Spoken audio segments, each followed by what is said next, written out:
Sekarang lagi banyak banget kan orang yang lagi work from Bali untuk ketenangan. Tapi gimana rasanya ketika lo lagi work from Bali malah diganggu hal-hal mistis? Gak asik sih. Kejadian ini dialamin sama cewek, namanya kita sebut aja Ica. Ica ini umurnya 25 tahun. Dia tinggal dan kerjanya di Jakarta. Kejadiannya baru dialamin pas lagi pandemi kayak gini nih. Kantornya full WFH dan Ica mutusin untuk work from Bali bareng teman-temannya. Teman-temannya orang kantornya juga? Ya, orang-orang kantornya. Oh, oke. Kayak anak-anak Jaksel zaman sekarang gitu loh, yang work from Bali gitu semuanya. Jadi mereka ini berempat, Ica, Kina, Azam, dan Daryl. 2 cewek 2 cowok. Mereka beli tiket pesawat ke Bali, tapi nggak beli tiket pulang. Soalnya mau ada rencana untuk sebulan di sana gitu. Oh.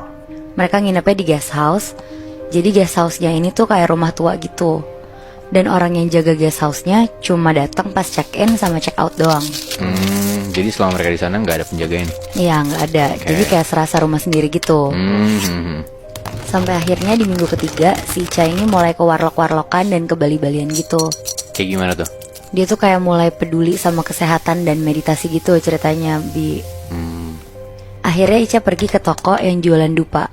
Katanya sih karena dia emang suka banget wangi-wangi dupa. Dia beli banyak sama belinya tuh asal gitu. Dia nggak tahu nih jadinya fungsi-fungsi dari dupa ini tuh apa. Oh, emang dupa banyak fungsinya? Iya, ternyata ada yang untuk upacara, kayak gitu-gitu. Bahkan ada juga yang buat manggil leluhur dan manggil makhluk halus gitu. Oh, baru tahu gue. Oh. Terus pulang nih dia ke guest house. Dia nyalain dupa di pinggir kolam. Katanya sih mau healing biar dia tenang gitu. Terus teman-temannya mulai nanya, apaan tuh Cak? Dupa banget Cak. Kenapa nggak lilin aromaterapi aja?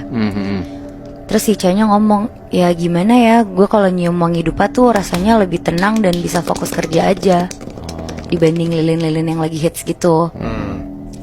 Semenjak hari itu, si Ica mulai berlebihan gitu tuh untuk pasang-pasang dupanya. Dia pasang hampir di setiap sudut guest house, sama di depan kamar teman-temannya juga, berjejer kayak gitu. 1 minggu kemudian, si Ica masih harus kerja. Sedangkan teman-temannya tuh pengen ke pantai buat sunsetan gitu. Karena Ica bukan tipikal orang yang penakut, akhirnya dia nggak apa-apa ditinggal sendiri di guest house nih. Sampai akhirnya setelah azan maghrib, Ica ini kepengen mandi. Jadi kamar mandinya ini tuh posisinya di dalam kamar gitu. Oke, berarti kamar Ica terus dalamnya kamar mandi gitu? Iya. Oh, oke. Kamar mandi dalam gitu ya? Iya, kamar mandi dalam. Terus? Dia lagi asik mandi nih sambil nyanyi-nyanyi. Tiba-tiba pas lagi mandi, ada yang ngetok pintu kamar mandi Ica. Suaranya keras banget kayak gini. Ica nih yakin banget suara ini tuh ketokannya dari kamar mandi, bukan dari pintu kamarnya tuh. Tapi karena dia tinggal sama teman-temannya yang orang-orangnya juga iseng-iseng banget, jadi dengan santainya dia tuh cuma teriak, "Woi, apaan sih? Lagi mandi nih, ntar gue keluar." Tapi anehnya ya, kan kamar mandinya tuh di dalam kamar. Kayak niat banget gak sih teman-temannya sampai masuk cuma buat ngetok-ngetok terus keluar lagi gitu. Akhirnya dia keluar mau nyamperin teman-temannya. Pas dia keluar, ternyata meja makannya tuh kosong. Terus dia mikir, oh mungkin lagi pada di kamar sebelah nih, karena biasanya nongkrongnya tuh di kamar sebelah. Terus pas dia buka kamar sebelah, ternyata kamarnya tuh dikunci. Berarti dia sendirian di villa dong? Ternyata emang dia beneran sendirian. Oh shit. Dia ngiranya kan, tapi itu teman-temannya kan. Akhirnya dia buka HP dan dia ngechat di grup, "Guys, urgent, kalian dari tadi belum ada yang pulang."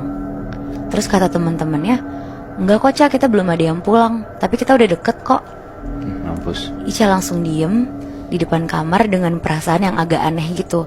Cuma gak lama teman-temannya datang kan. Terus pada nanya kenapa. Akhirnya diceritain sama Ica kejadian yang barusan dialamin. Karena Ica juga orangnya sangat bodoh amat dan gak percaya hal-hal mistis, jadi kejadian kemarin tuh dianggap angin lewat aja sama Ica.